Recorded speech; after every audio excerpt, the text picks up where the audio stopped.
Greetings, everyone, and we have made it almost to the finish line. Thank heavens that this chaos, this drama, this election is almost over. So I know tomorrow night everyone will be sitting on their couch, or they're in the bars, or wherever they may be, eating pretzels, popcorn, peanuts, drinking cold beers, or just frantically waiting on the results to come in. Just doing a reflection on this past year, which has been very chaotic. We were warned by comedian Cat Williams that this 2024, a lot of truths will come out, and boy, oh boy, did he ever not lie. So much has happened, so much division has taken place in 2024 that I am glad at this point we are almost to the finish line. Regardless to how you get your news, whatever the case may be, this election, as I said earlier this year, is one of the most important elections in American history. And I can actually say that as a foundational Black American, or an American descendant of slaves. We have so much at risk as Americans. Whatever happens, whoever wins, regardless to the fact if it's a candidate that you endorse, you support or not, we still have to practice humanity. And that's something that we really have not been practicing at all this year. It doesn't matter if you right, left, or center. There has been so much back and forth between this candidacy that it is something that has never been exhibited in previous presidential elections. All the powers came out. You almost can't believe it, that this is actually happening, that this is how we have conducted ourselves as not just natural born citizens and citizens of the United States, but also how we have treated each other. We have just forgotten about each other, number one. And we also have forgotten that it is in God we trust. He has the final say. We have no control over the air that we breathe. We have no control over natural things.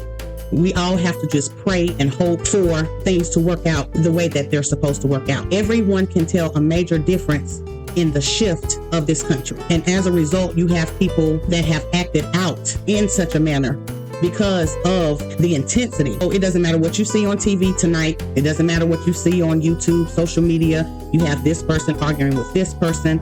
This has really disrupted families. Everyday people, neighbors, family members, where they're not talking to one another. You have couples. One person wants to go this way while the other person wants to go that way as a result of this election. This division has caused a lot of hurt and pain. It's not a joke. This is a very serious matter. This is a spiritual battle unfolding before our eyes. Whether you believe in the highest power or not, it still doesn't mean it doesn't exist. We can't see air, but we sure can breathe it in. This spiritual warfare, this spiritual battle that we're in, it is beyond our power. It is beyond our control. This is much higher, much deeper, much wiser than we are. And so we cannot rely on our own strength. We cannot rely on our own being. We have to take this issue and the issues of this country. We have to take it to a higher power. If you are on out with a loved one, I hope and I pray that you get it together, that you mend those relationships, because at the end of the day, we are all we have. I have never seen it to this point before in my lifetime. Regardless to who wins, let's not jump out of character. Let's not get down to the levels that some people will go. Let's not allow our blood pressure to rise. Thank God I don't have it. But I don't want anybody stroking out as a result of whatever may come. I would like to actually recite, which I think is the most important thing we can do at this point. Even as we go into the election tomorrow morning, I believe that not just for tomorrow, but every day, I believe that we should guard our hearts, guard our minds, guard our bodies, guard our spirit, because as soon as we put our big toe outside of our door, there are powers, there are spirits that wish to attack us. I don't know if you all have ever seen the movie The Matrix, but do you remember when Neo, or the agents, wanted to get at Neo, and there was a homeless person on the train tracks, and that agent was able to kind of like vibe in, and he was able to transform from that homeless man who was on the railroad tracks. He was able to transform into himself. He was able to like almost teleport to become closer to Neo. That's how spirits work against us every day. Those powers that be come against us every day, waiting to attack us, and you just have to call it for what it is. But I just wanted to read Matthew, the 6th chapter, and then I want to actually go into the prayer. So those who know the words of prayer, we're going to read this particular prayer. This is the greatest prayer of all time. This is actually the prayer that Christ prayed, and he told us that this is how we should pray. Everything from finances to protection to giving honor and glory, all of that is within this particular prayer, and I think it's very vital for such a time like this. So Matthew 6 verse 6 says, "But thou, when thou prayest, enter into thy closet, and when thou hast shut thy door, pray to thy Father which is in secret, and thy Father shall see it in secret, and shall reward thee openly. But when ye pray, use not vain repetitions as the heathens do, for they think that they shall be heard for their much speaking. Be not ye therefore like unto them, for your Father knoweth what things or ye have need of before ye ask." Those verses that we read. You don't have to actually go into your closet. You can be in your car. You can be in the bathroom. You can be in your kitchen. You can be wherever, but you want to reserve a secret place where you can actually verbalize what you are standing in the need of. And it also tells us in verse 8, it says, "Be not ye therefore like them, for your Father knoweth what things ye have need of before ye ask him."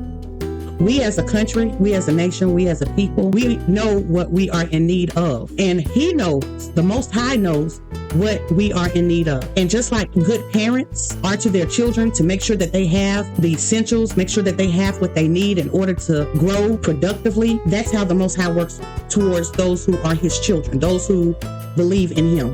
He said, well, he already knows what we need, what we're standing in the need of. And it says, verse 9, "After this manner, therefore, pray ye, Our Father, which art in heaven, hallowed, holy be thy name. Thy kingdom come, thy will," not our will, "thy will be done in earth as it is in heaven.